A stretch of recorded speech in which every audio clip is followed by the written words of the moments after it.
Welcome back to the channel and welcome back to weapons comparisons for Ghost Recon Breakpoint. In today's episode we're going to take one of my favourite LMGs in the game, the Stoner, and we're going to put it up against the CTMMG, which I've seen various commentators and videos reckoning that this is the best LMG in the game.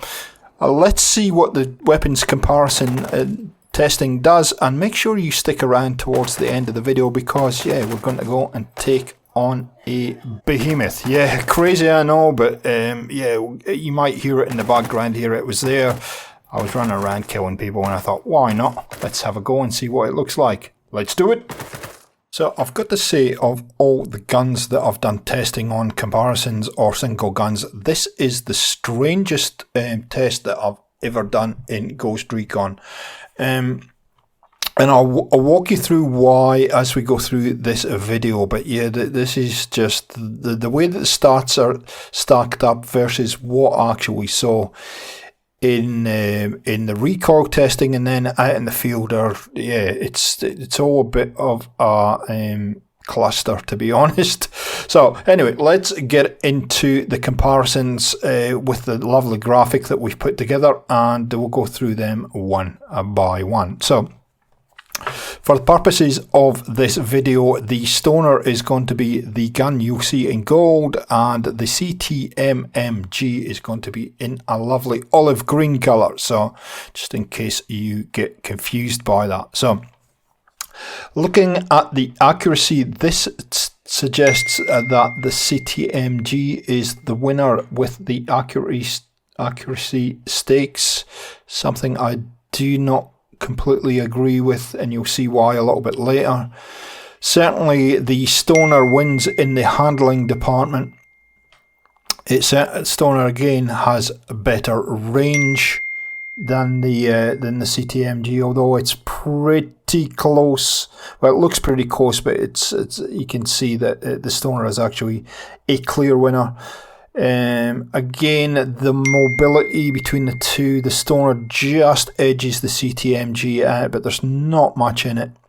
And then interestingly enough, the recoil, the Stoner wins in that department, but wait until you see the recoil testing, because the recoil testing says something else, and when I actually have them in the field and I'm playing around with them, it says something again. So that number on all the guns that we've tested so far is a bit of a mystery how they calculate that. But anyway, the damage is the same at 38. The ammunition is 556, the same. The only other advantage that I could find for any gun was the Stoner has 750 ammunition versus a 600 on the CTMMG.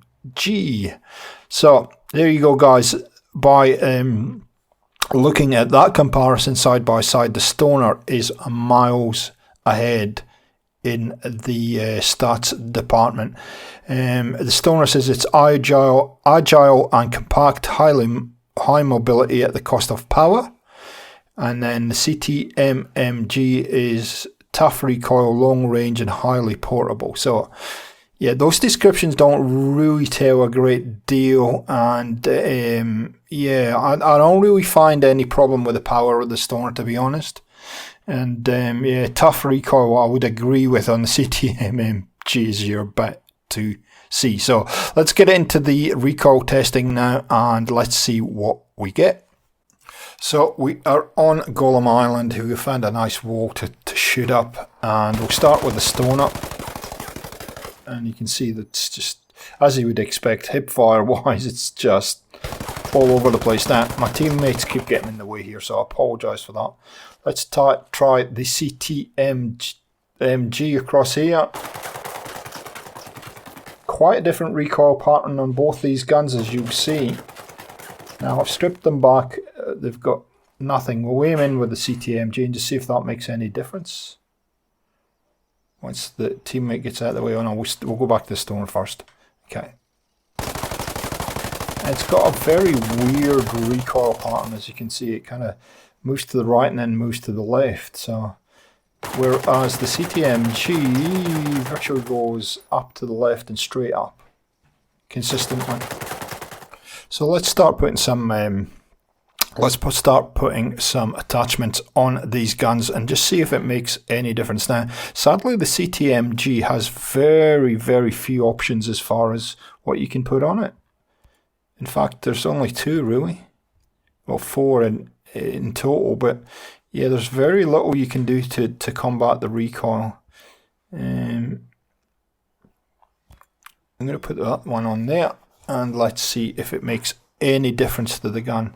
And this is where it does start to get weird. So let's try the Stoner, and that seems to have grouped things a little bit tighter. It's not really firing as far, you know, left or right. So it's much tighter, I guess, tighter spread. The CTMMG, though, on the other hand, it's made very little difference. In fact, it was better with that attachment on. Now, what I didn't realise is I had the a PO already on the CTMMG, so this vertical grip on that gun makes a huge difference when you're actually out in the field killing enemies. But in this testing, it really didn't show much difference on anything. I keep having to reload. I apologise. I'm going to have to go and get some bullets after this. They have got 100 clip mags, so we're emptying quite a bit of bullets into the wall here. You see, that's quite tight. That's actually tightened things right up compared to where we were. Let's see what this is like. This is much the same. So there just doesn't seem to be anything you can do with attachments to improve the CTMMG, whereas with the Stoner you can actually tweak it a little and things are tighter now. So what we're going to try and do now is we're going to do a little bit of burst firing, if you like. So just feathering the trigger and just see if we can tighten it up a little bit more. Wait until the teammate comes out. And certainly, this is, if you want to get accuracy with these guns, this is the way to do it, is to burst fire them. CTMMG, as you can see, is all over the place when we try to do this. It's better, but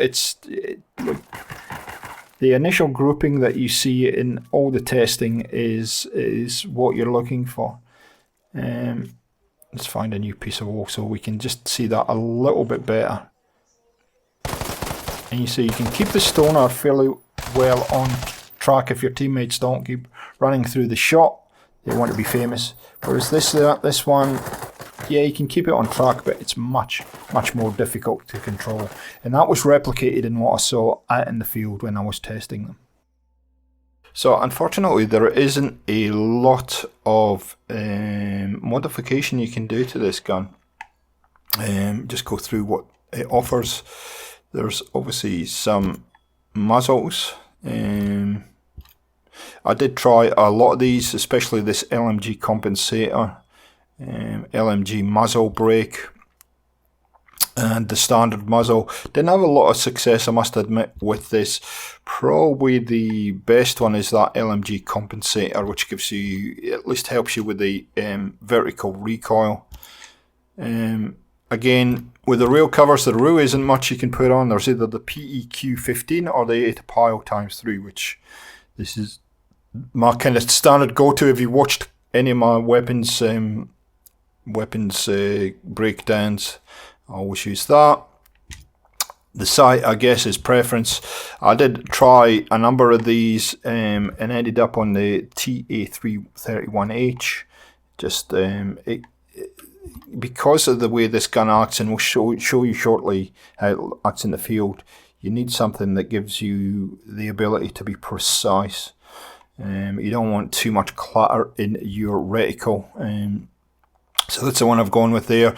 And here is the underbarrel that makes a huge amount of difference to this gun, and that's a tactical vertical foregrip. I started with the grip pod. It really didn't do the job for me. When I switched to this, it made a huge amount of difference. And if you put that into together with the Lmg Compensator, you're going to get a 14%, minus 14% vertical recoil control.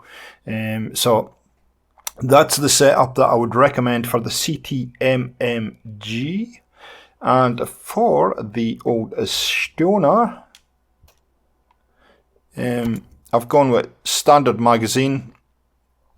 I haven't really played around with the muzzles or muzzle brakes or anything on this because I don't feel I need to.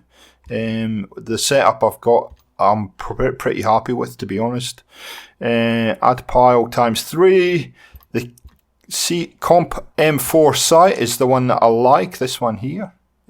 Again, that comes down to a personal preference on what kind of sight and reticle you want, but that one does the job for me.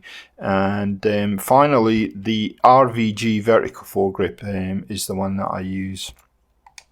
Again, disappointingly with the LMGs, there isn't a heck of a lot of options as far as attachments go. As you can see, this particular STONER is a purple as well, and it has plus 20% handling, plus 20% range, and I think the handling is what makes the difference to this gun. The thing about the LMGs is they will bounce around quite a bit, and we'll show you that now. So here we are attacking a base, and this is the STONER. Remember, the golden gun is a STONER, the green is a CTMMG, and I'll swap between these just to give you a feel for how the reticles look, the sights, how the gun handles, the whole lot. And we'll show you towards the end of this how we take down the behemoth. So there is a car full of bad guys behind us, so we're going to go and take care of them. Oh, there they are. They're up there somewhere. Oh, there he is. I just saw him. Just got a glimpse of him. There's bad guys all over the place, actually. There. Like that. He's down. So you can see, close quarters, this is not too bad, actually. But I'm feathering it as much as possible here. Because the recoil, if you just let it go, the recoil is just oppressive. Oh, run away. The one thing I will say about the LMGs, they have penetrative damage, so you can actually shoot through things, which is quite nice. Look at that, this gun is just all over the place. I'll swap back to the STONER and you'll see the difference. See how I'm able to keep that on target pretty much. Spot on target, and that kind of showed up on that recoil. And for that reason, my recommendation is go with the STONER.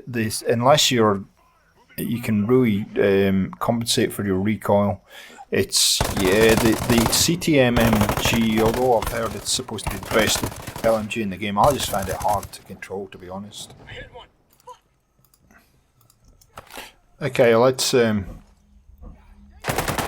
into the base a little bit more and see if we can kill some fools and see how it is close up. At range, these are stupidly hard to control, and yeah, they do take. I mean, for an LMG, and I've played many games with LMGs in them, and for LMGs, I think they could do a heck of a lot of work to these guns. They bounce around a lot. They're hard to control at range. They don't seem to have, they've got 38 damage, but it doesn't seem like they have 38 damage when you're trying to kill somebody up close either. It's kind of weird. It's really kind of weird. I've got to say, having played Wildlands, so the Wildlands LMGs were I think, in my opinion, a little bit better than this. And but they suffered from very similar kind of problems. You can see we tried to kill a machine there now, and assault. It doesn't make a huge amount of sense that with an assault rifle I can run into one of those machines and absolutely shred it, and with an LMG I can't. I've got tons of bullets. So you know, even though it's saying 38 damage, it feels a lot less than that because the assault rifles are less damage than that, and they get the job done much quicker. So yeah, kind of strange.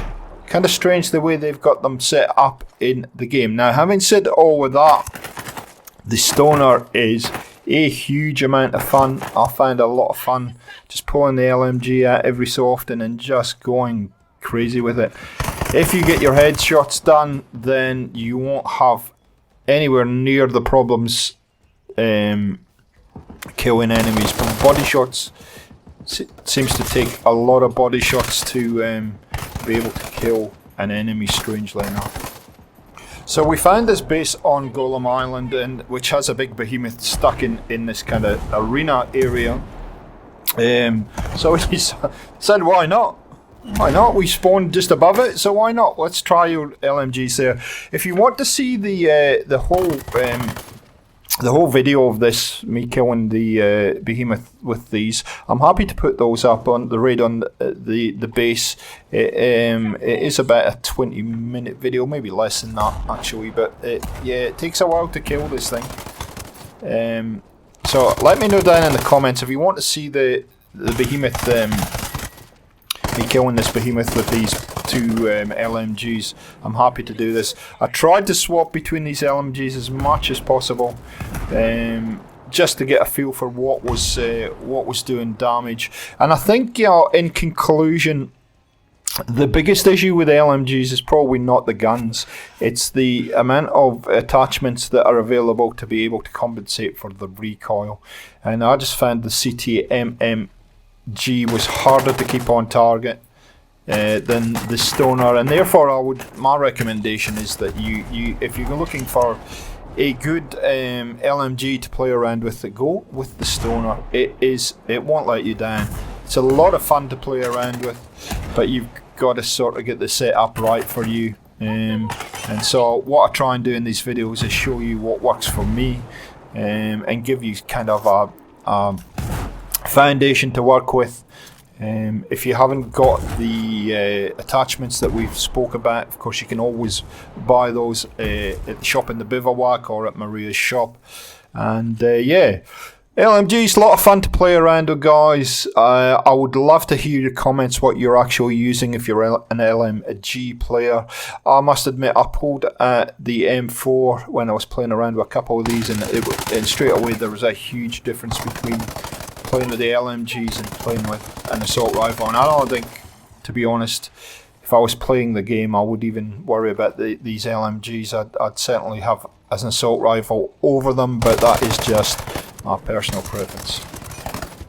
Okay guys, thanks for watching. I'd love to hear your comments down below. I'd love to hear, this was a viewer requested video, so if you want to see me doing more gun comparisons, let me know. If you want me to do a review on a specific weapon, please let me know in the comments down below. About 86% of you that watch this channel aren't subscribed, so if you want to keep up to date on all the game guides that I do for various games, please consider subscribing, and we will catch you next time on Gaming for XP. See ya!